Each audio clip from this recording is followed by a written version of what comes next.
नमस्कार. ओंकार क्लासेसच्या सर्व विद्यार्थ्यांचे बायोलॉजीच्या या व्हिडिओमध्ये स्वागत आहे. आपण 10 नंबरचा टॉपिक सुरू केलेला आहे, हेल्थ अँड डिसीजेस. त्याच्यामध्ये पहिला पॉईंट आपण हेल्थ आणि हायजिनीच्या संबंधात पाहिला. त्याच्यानंतर टाईप्स ऑफ इम्युनिटीमध्ये पहिला पॉईंट आपण बघत होतो इनेट इम्युनिटी किंवा नॅचरल इम्युनिटी, इनबॉर्न इम्युनिटी. आणि ह्याच इनबॉर्न इम्युनिटीमध्ये कुठले नॅचरल बॅरियर्स आहेत आपल्याला ते पाहायचे आहेत. त्यातला पहिला बॅरियर आहे बॅरियर्स म्हणजे अडथळा, म्हणजे कशामुळं आपल्या शरीराचं संरक्षण होतं फॉरेन बॉडीजकडून किंवा पॅथोजेनकडून. त्यातला पहिला पॉईंट आहे इपिथेलियल सरफेस. आता इपिथेलियल सेल्स नावाच्या टिश्यूचा पार्ट तुम्ही 11वीत शिकलाय. इपिथेलियल म्हणजे बॉडीवरती आतल्या किंवा बाहेरच्या बाजूला असणाऱ्या कव्हरिंग करणाऱ्या सेल्स, त्याला इपिथेलियल सेल्स आपण असं म्हणतो. आणि त्याचा सरफेस बघा आता the intact skin and mucus. Intact skin म्हणजेच स्किनचं आवरण and mucus covering body protect it considerably against the invasion of micro organism. म्हणजे स्किन पूर्ण कव्हर असल्यामुळं, म्युकसचं कव्हरिंग असल्यामुळं बॉडीमध्ये बाहेरून मायक्रो ऑर्गॅनिझमला एंट्री सहजासहजी मिळत नाही.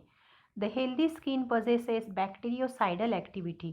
हेल्दी जी स्किन आहे त्याच्यामध्ये बॅक्टेरियोसायडल ॲक्टिव्हिटी आहे due to presence of high concentration of salt in drying sweat.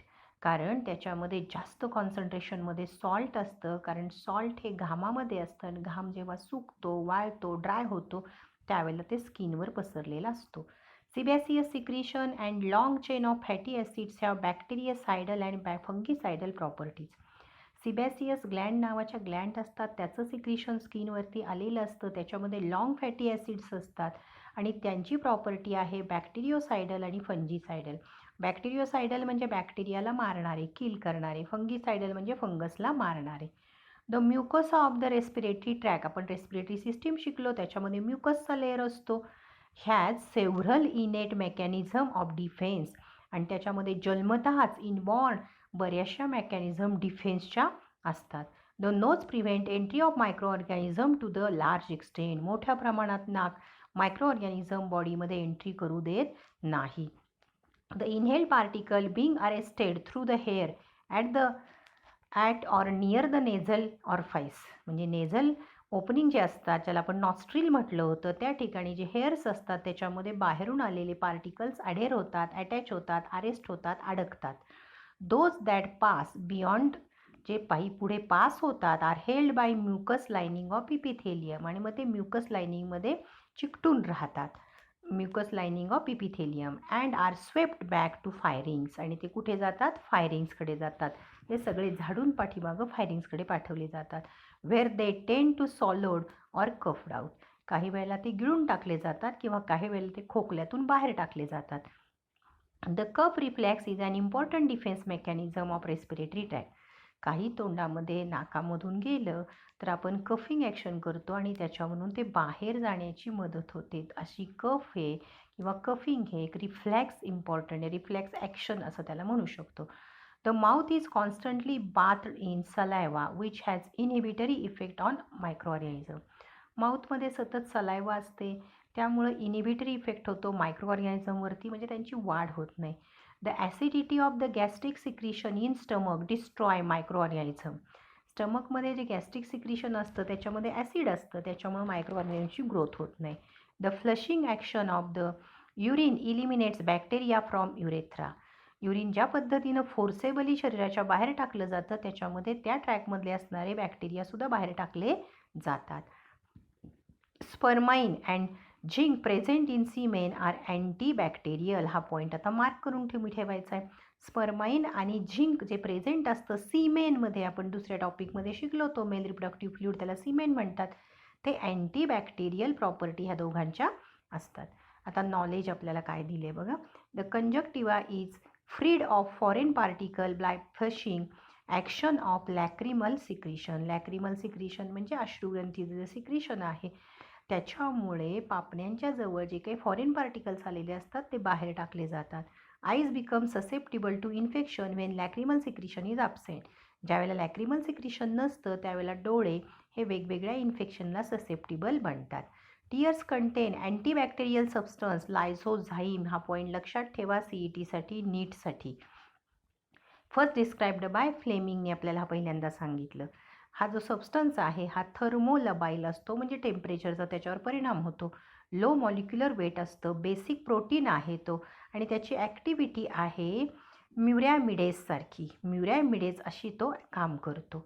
लायसोझाईम is active only against सम पॅथोजेन. हा लायसोझाईम फक्त काही पॅथोजेनच्या विरुद्ध काम करतो, ते फक्त आहेत ग्रॅम पॉझिटिव्ह बॅक्टेरिया. असा आपण पहिला पॉईंट बघितला. तर दुसरा पॉईंट आहे antimicrobial substance in blood and tissue. Antibacterial substance जे ब्लडमध्ये आणि टिश्यूमध्ये असतात. The complement system contains more than 30 serum protein. आपण ब्लडमध्ये शिकलो होतो प्रोटीनचा ग्रुप आहे. Circulating in the blood in an active state. The presence of microbial, बघा आता इथे काय म्हटलं आहे, पॅथोजेन ॲक्टिवेट, ज्यावेळेला तिथं पॅथोजेन्स असतील. कॉम्प्लिमेंट कॅस्केड, कॅस्केड या शब्दाचा अर्थ आपण शिकलो होतो, स्टेप वाईज ॲक्शन घेतली जाते to eliminate pathogen. The interferons are a class of cytokinin. हा पॉईंट मार्क करून ठेवा. इंटरफेरॉन्स काय आहे? क्लास आहे सायटोकायनिनचा, म्हणजे soluble protein. Released by virally cells. Release कोण करतं? Virally cells. Infected with virus, ज्या सेलमध्ये व्हायरस आहे त्या cells. And certain white blood cells to stimulate other cells. आणि काही ब्लड सेल दुसऱ्या सेलला स्टिम्युलेट करतात to protect them cells from viral infection. पुढचा पॉईंट आहे सेल्युलर फॅक्टर इन इनेट इम्युनिटी. याच्यामध्ये इनेट इम्युनिटीमध्ये सेल्युलर फॅक्टर कुठले आहेत?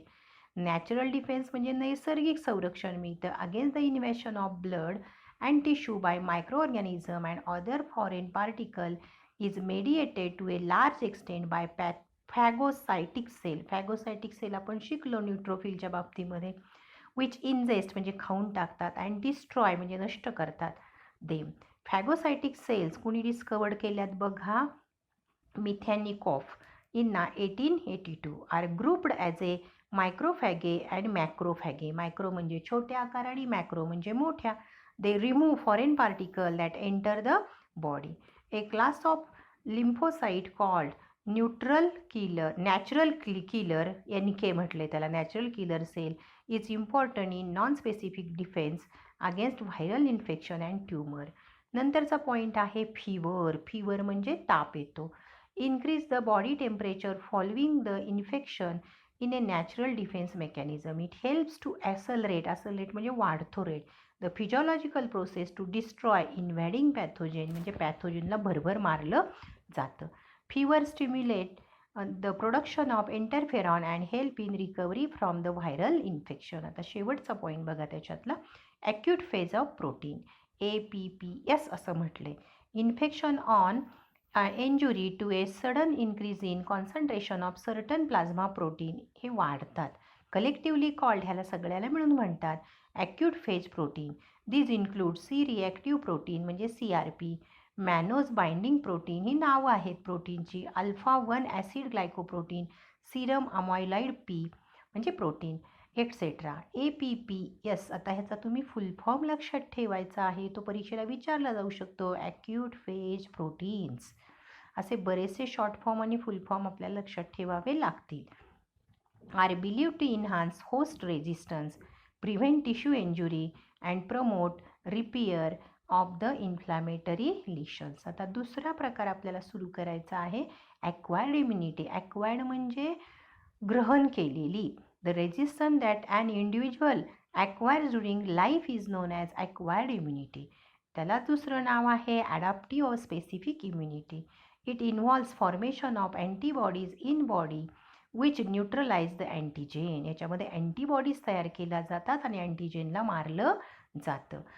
Acquired or adaptive immunity has following unique features. आता त्याचे युनिक फीचर्स आपल्याला पाहायचे, हे आपण नेक्स्ट लेक्चरला बघू. थँक्यू.